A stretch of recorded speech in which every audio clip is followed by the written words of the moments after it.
My name's Deanne from Addydae Designs, and this is my very first video blog. I've been wanting to introduce myself sort of in person, I guess you could say, for a little while now, so I thought, why not give this a go? I'm not sure where it might lead or whether I'll do another one, but I thought I'd give it a try, and who knows where it might lead. So yes, this is me, Deanne. For those of you who haven't picked up on the accent, I am an Aussie. I live in the capital of Australia, which is Canberra. For those of you not familiar with Canberra, it is where all the politicians meet. We've got the Parliament House here and they all come down. So sort of like the Aussie version of Washington, I guess you could say, but it's a lot smaller. Much smaller. It's actually referred to as the bush capital because it's only a very small state surrounded by bushland. We can see mountains out the windows. We've got sheep down the end of the road and we've got cows up the other end of the road, even though we actually live in a suburban suburb. So we kind of get the best of both worlds here, which it's a really nice place to live. A lot of people don't think about it that way. If they've never lived here before, they just see it on the news with all the pollies and think, ugh. But it's a really nice place to live and we really enjoy it. Climate-wise, in Canberra, we get quite an extreme actually, because it gets very cold in the winter. We don't actually get snow blanketing the ground here or anything, but it has fallen at the house. So we get like -7s and stuff overnight. And in summer, it can go up to, I think the highest we've ever had since we've been here is about 43 degrees Celsius. So quite high. So you've got to have the full wardrobe kind of thing happening to go with all the weather. Yeah, so no snow blanketing the ground. That'd be nice. But we can see it from the house, which is pretty exciting because before we moved here, we lived in Brisbane, or just north of Brisbane, where it's very hot and humid most of the year. So to have snowflakes falling from the sky outside the house is pretty exciting. I still geek out about it when it happens, and yeah, get the camera. It's dorky, but still very exciting for ex-Brisbaneites. Yeah, so okay, probably wondering about my crochet background. I don't actually remember learning to crochet. My mum would have taught me. She also taught me to knit.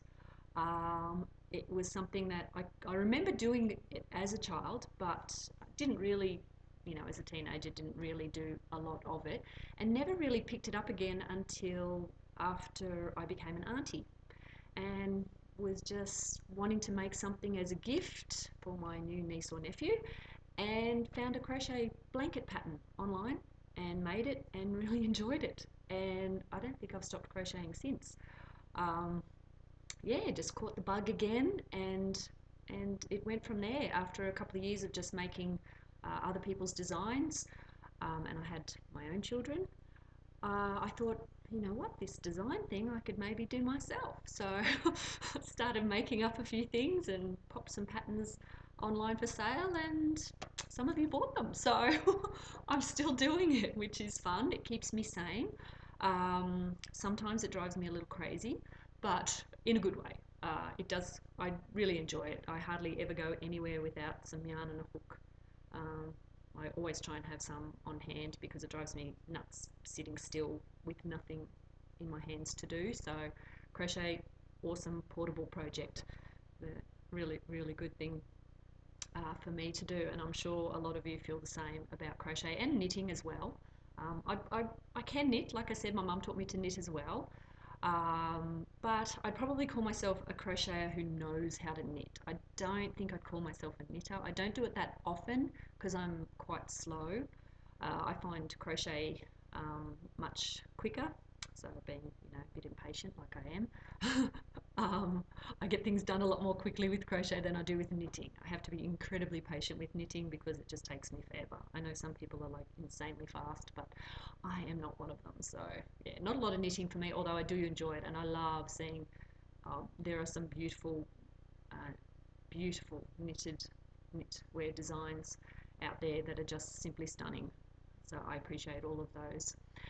So yeah, that's a little bit about me. I don't really have a formal design background at all.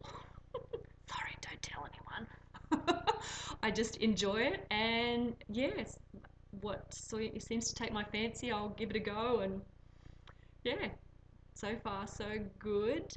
My goal is hopefully in the future to design some more. I'd like to design a lady's cardigan.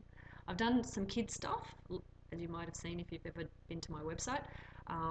Kids are a lot easier to design for because, well, the kids are like straight up and down, whereas, you know, once you get a bit older, things are like, you know, there's curves in a whole lot of other places. And as far as designing goes, it's a little bit harder to accommodate that, and pattern grading terrifies me. So, you know, maybe one day, just don't hold your breath, okay? At the moment, because we do live somewhere cooler, shawls are just my thing. I absolutely love wearing them. I love making them. I love designing them. So you'll find shawls pop up in my patterns on offer a lot more often probably than anything else at the moment, because I absolutely love them. And they're quite popular at the moment as far as like a garment to wear, which is great. As a designer, it's awesome. So yeah, it's nice. I've got quite a few in my little cupboard. I've given quite a few away because I just really, like I said, enjoy making them. Some people do socks, lots of socks. I seem to be uh, making shawls a lot of the time. So yeah, why not? Do what you enjoy, hey? So I'm not really sure what else I can tell you about me. Oh, well, I did mention that I have children of my own. I have two daughters. Imogen is 9 and Piper is 7. They're my gorgeous girls. You probably see them as my little models in a lot of my patterns. I'm married. I've been married 20 years actually this year, 20-year anniversary a couple of months ago. My husband is very understanding of my obsession with yarn. Maybe I should call this video blog Confessions of a Crochet Addict. um, I have yarn stashed like everywhere in the house. Yes, it's getting, I wouldn't say it's out of hand, but you know, and the way I get around it is I say to Darren that, you know, if inspiration grabs me, it's great to just be able to go to my stash and grab something out of there without having to leave the house and get yarn. I'm sure you can all relate, and I'm sure I'm not the only one that has stash everywhere. So yes, love wool. Now that we're living in a colder climate, I get to use wool a lot more, whereas up in Brisbane, I'm sure you can imagine, lots of cottons were in my possession. So now I get to use the whole range of fibres, which is really, really nice. And yeah, get to make a whole lot of different weighted stuff too, instead of just the really light stuff, because in Brisbane you can wear a scarf for like, I don't know, half an hour. And that's a year, if you're lucky. No, there's a very small window for anything warm in Brisbane, so things like this, just even in the middle of winter when it's very cold, yeah, it just very rarely gets cold enough to wear anything like that. So I'm quite lucky now that I get to wear this stuff and make it and design it. So yeah. What else can I tell you? Well, I could probably show you some of the stuff I like making. This one actually is my latest design. It's available now on Ravelry. I sell patterns on Ravelry, Etsy, Love Crochet and Craftsy, so that's where you will find Addydae Designs. Any of you who I'm not sure how you spell that, it's Addydae. It's a word I made up. Well, actually, I can't take credit for the word. My daughter made it up. Imogen, when she was a toddler and just learning to speak, kept saying this word, Addydae this, Addydae that. My husband and I had absolutely no idea what she was talking about, because it seemed to relate to everything. We couldn't work out what this Addydae thing was. And after about a week and a half of this word, it suddenly dawned on us that Addydae was her name for herself, which is bizarre because her name is Imogen, so you can understand why we're confused for such a long time. Yeah, we don't know where she got it from, whether it's a form of daddy's girl or something, but in any case, Addydae was her. but that was her name for this. So it was like Addydae wants that, and Addydae, it's like, right, that's what it is. So when I was deciding on a design name, I figured, well, you can't get much more unique than a made up word. And it was a bit special because, yeah, it was her name for herself when she was little. So Addydae Designs came to be, and yeah. So that's where the history of the name. I can't remember what I was talking about now. Oh, yes, my latest design. This is the Amaru Shawl. I've got another one here that I made too. I can show you if I get it right. There you go. This is it in all its kind of glory. It goes. It's an asymmetrical shawl. You start at the narrow end, which is nice because it's you don't have to start with a really long chain, and you end up with this much wider end. It actually, even though it's asymmetrical, it almost works out quite triangular. So the point's quite centered, which I like because then it doesn't seem to like flop off one side. The really asymmetrical shawls I find are heavy on one side, and unless they're really long, a bit harder to wear. So yes, this is my Amaru shawl. Amaru is actually a nearby suburb here in Canberra. I googled the name. There's a lot of suburbs around this part of Canberra that are named after